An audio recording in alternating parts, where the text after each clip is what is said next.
శుభం వ్యాధు శ్రీ గురుభ్యో నమః. తులారాశి వారికి ఆగస్టు 1వ తారీఖు నుండి 15వ తారీఖు వరకు ఏ విధంగా ఉందన్న విషయాన్ని మనం విశేషం తెలుసుకోవడం ప్రయత్నం చేద్దాం. తులారాశిలో ఏ గ్రహం లేనప్పటికీ పంచములో ఉన్న రాహువు, షష్ఠ స్థానంలో శనీశ్వరుడు, భాగ్యంలో శుక్రుడు ప్లస్ గురుడు, అదేవిధంగా రాజ్యంలో బుధాదిత్య యోగం, వ్యాపార యోగం, లాభంలో కేతు, వ్యయంలో కుజుడు యొక్క ప్రభావం కనిపిస్తోంది. సో ఇక్కడ మనం చూసుకునేటప్పుడు అంటే ఆరోగ్య స్థానంలో శనీశ్వరుడు ఉన్నాడు, అలాగే మనకు వ్యయంలో కుజుడు ఉన్నాడు.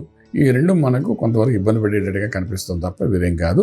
ఆర్థిక విషయానికి వచ్చినప్పుడు ఉద్యోగరీత్యా మీరు చేసే ప్రయత్నాల్లో సఫలీకృతమయ్యే అవకాశం ఉంటుంది. అవసరం ఉన్న చోట ఖర్చు పెట్టవలసి వస్తుంది. అయినప్పటికీ చేసే ప్రయత్నం లోపల అక్కడ చేయండి.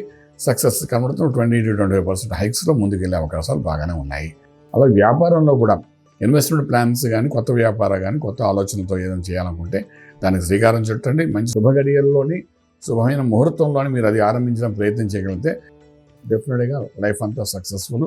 అందులో ఇప్పుడు తులారాశి వారి మీద గురు యొక్క అనుగ్రహం కూడా ఉంది కాబట్టి ఏది ఆరంభించినా 10 సంవత్సరాల వరకు ఉపయోగపడేటట్టుగా ఉండేటట్టు అవకాశం ఉంది కాబట్టి ప్రయత్నం లోపం లేకుండా చేయండి. సక్సెస్ అనేది స్లోగా స్టార్ట్ అవుతుంది. ఫైన్. ఇక శుభవార్తలు వింటారు, శుభకార్యంలో పాల్గొంటారు, వివాహ వ్యవస్థకు చేస్తారు. అలాగే వివాహము ఇక ఉపనయన సంస్కారాలు అయితే ఇంకా టైం అయిపోయింది కాబట్టి అవి జరిగే అవకాశం లేదు. కానీ గృహప్రవేశం, శంకుస్థాపన, భూమి పూజ ఇటు రకరకాల శుభకార్యంలో పాల్గొంటారు.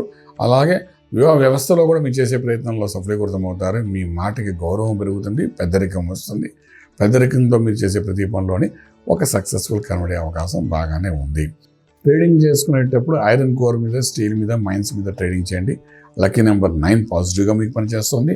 అలాగే మంత్రం దగ్గరకు వచ్చినప్పుడు విశేషంగా శనీశ్వరుడు 6వ ఇంట్లో ఉండడము, వ్యయంలో కుజుడు ఉండడం, కుజుడు యొక్క దృష్టి శనీశ్వరుని పడడం, ఎగ్జిట్ పార్ట్ ఆఫ్ బాడీ అంటే దిగువ భాగమున, నాభి నుండి దిగువ భాగంలో కొన్ని మెడికల్ ఇష్యూస్ వచ్చే అవకాశం ఉంటుంది. న్యూరో సిస్టమ్ మీద దెబ్బకొట్టే అవకాశం ఉంటుంది కాబట్టి కొంచెం జాగ్రత్త పడండి. మంత్రమే శరణ్యం కాబట్టి ఇక్కడ మీరు ఏంటంటే రుద్రునికి అభిషేకం చేయడం. రుద్రుడు అంటే ఇక్కడ నమ్మకం, చమకం, రుద్రం, శ్రీ సూక్తం, పురుష సూక్తం ఉన్నాయి. ఇందులో 5 సూక్తాలు ఏదో ఒక సూక్తంతో అభిషేకం చేసి తీర్థాన్ని తీసుకోవడం ప్రయత్నం చేయండి. ఈ 15 రోజులు 2 సార్లు 3 సార్లు చేయడం ప్రయత్నం చేయండి. ఆ తీర్థం తీసుకుని కొంత ఆరోగ్యం స్థిమితంగా ఉండడము, రాజమార్గంలో రాజ్యం పొందగలుగుతారు. శుభం వ్యాధు. పూర్తి వివరాలకు సంప్రదించండి శ్రీ వేదమాత గాయత్రి జ్యోతిష్యాలయం, బ్రహ్మశ్రీ మంతా సూర్యనారాయణ శర్మ గారు, Srinilayam, first floor, 101, Sai Vaibhav layout, Chitrapuri colony పక్కన, కాజాగూడ, హైదరాబాద్ 500008.